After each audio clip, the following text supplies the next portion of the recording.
Bonjour et bienvenue sur le plateau d'Experimenta. Il y a plein de monde autour de nous, on en est bien content.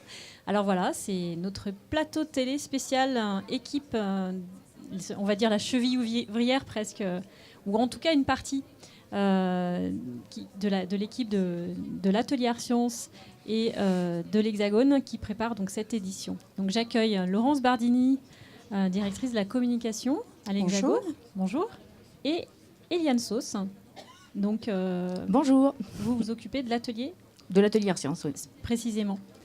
Est-ce que vous pouvez nous préciser quels sont vos rôles respectifs et en particulier dans la préparation de cette biennale ?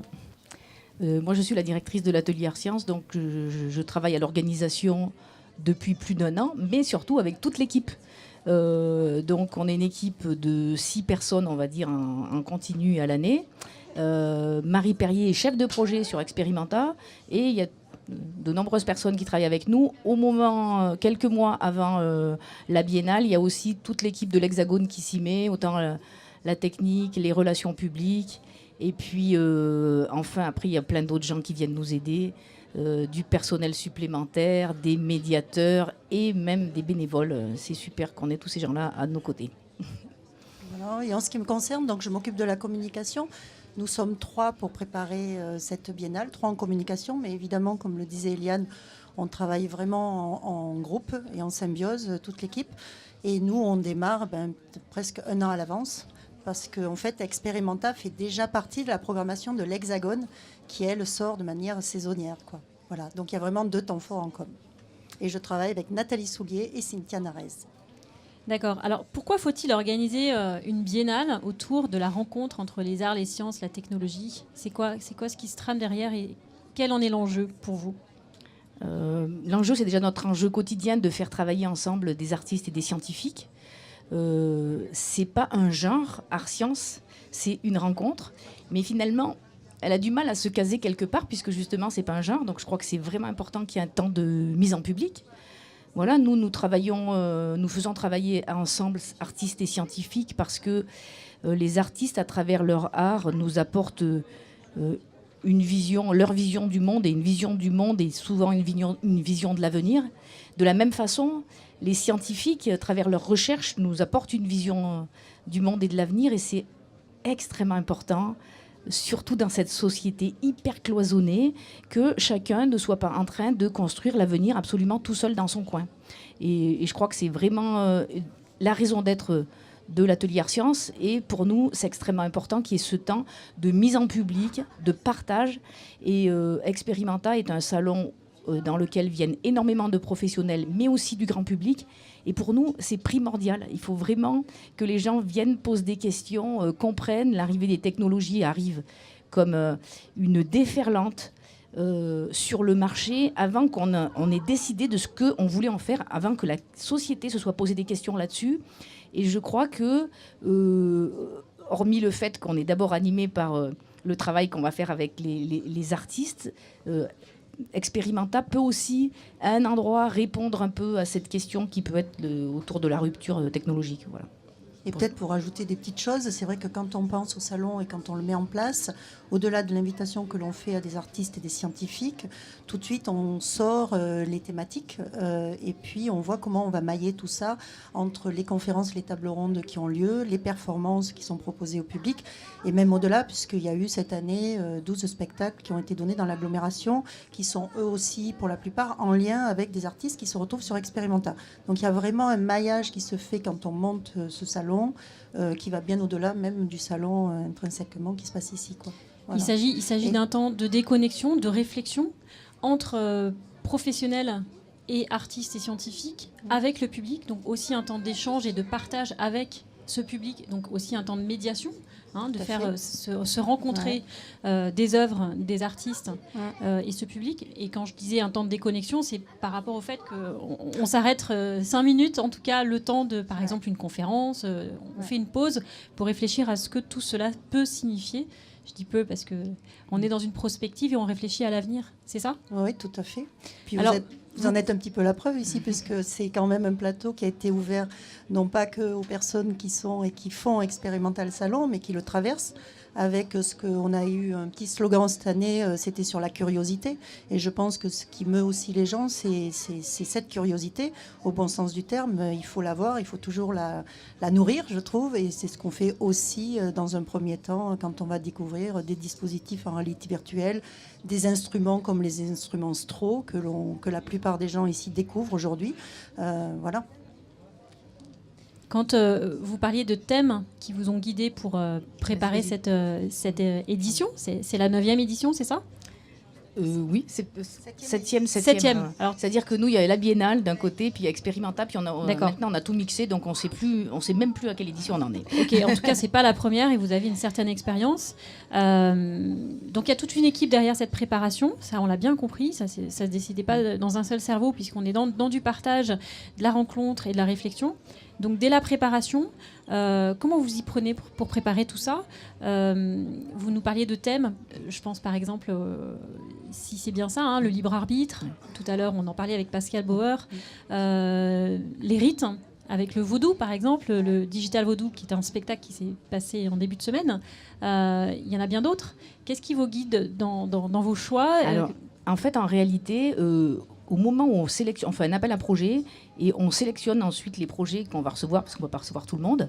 Et on avait longtemps discuté de la question des thèmes, et puis à un moment, on a décidé d'abord de regarder les projets, de voir ceux qui étaient intéressants et pertinents.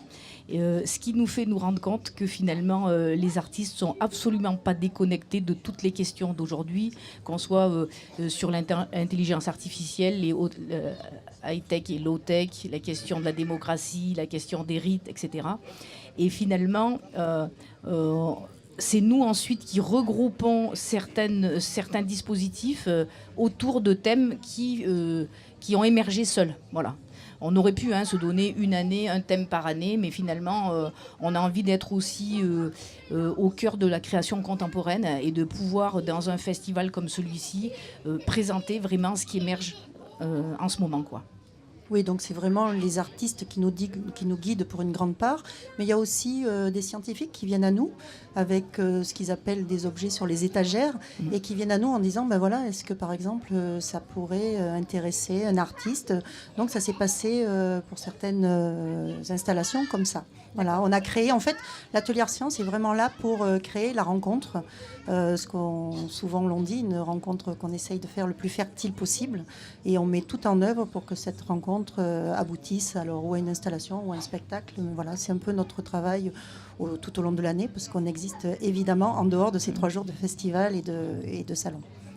Pour préciser, Eliane, l'atelier Art Science, c'est un petit peu une partie cachée par rapport à ce qui est Expérimenta, qui est un lieu un peu d'incubateur et je dirais c'est la face cachée de l'iceberg de ce qu'on ne voit pas. Mais c'est un lieu de recherche en fait. C'est ça. C'est un lieu de recherche où travaillent des duos artistes scientifiques sur des projets communs. Donc l'atelier Art Science est constitué de personnel de l'Hexagone et du CEA.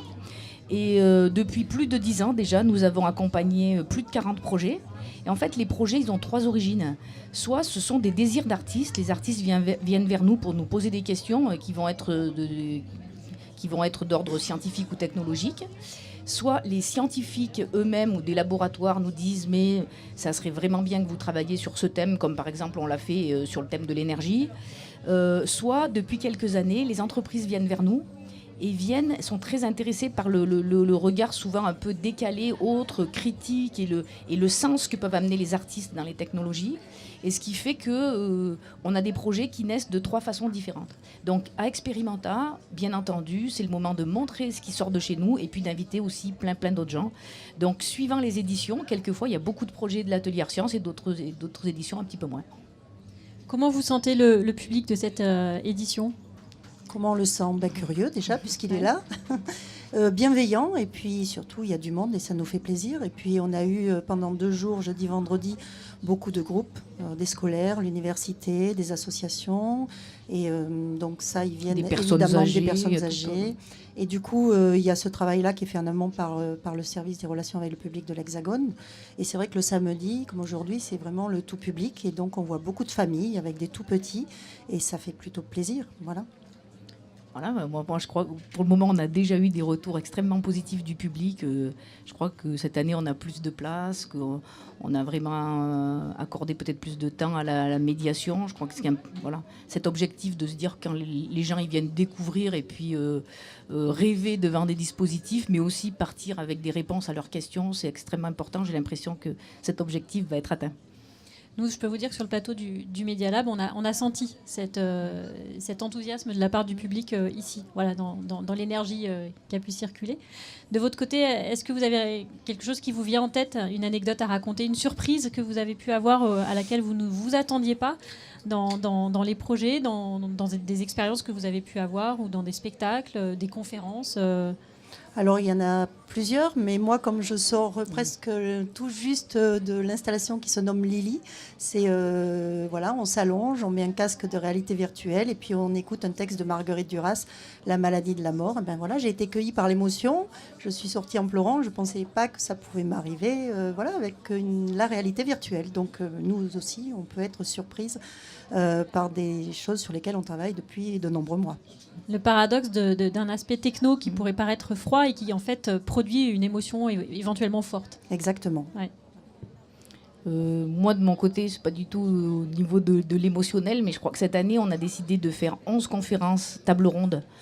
Justement pour essayer de faire comprendre les dispositifs. C'était un enjeu incroyable et moi il y a quelques semaines je me suis dit mais on est complètement fou parce que c'est pas possible qu'en 3 jours on remplisse 3 conférences et en fait le public a vraiment énormément suivi et je trouve que ça c'est une immense satisfaction pour nous parce que bon on a beaucoup travaillé pour les préparer mais surtout ça veut dire qu'il y a un réel intérêt, voilà. Donc ça c'est la bonne surprise pour moi. Des idées, des envies pour la suite? Vous y pensez déjà ou pas encore? Avant d'avoir fait le bilan? Là, tout de suite, peut-être pas. Bien que plein d'artistes viennent déjà à nous pour la suite. Voilà. Mais le bilan va se faire et puis on sait qu'on se retrouve dans 2 ans. Ça, c'est sûr. La date? Ah ben ça c'est toujours un point d'interrogation. Vous savez, nous on aime les surprises, on aime changer, tout Dans ça. 2 ans. Donc ça, on vous le dira beaucoup plus tard. Vous avez quelque chose à rajouter? Ben non, tout va bien. Très bien. Eh ben merci Laurence, merci Eliane pour ce temps d'échange. Merci. Et on vous retrouve en ligne sur le site experimenta.fr.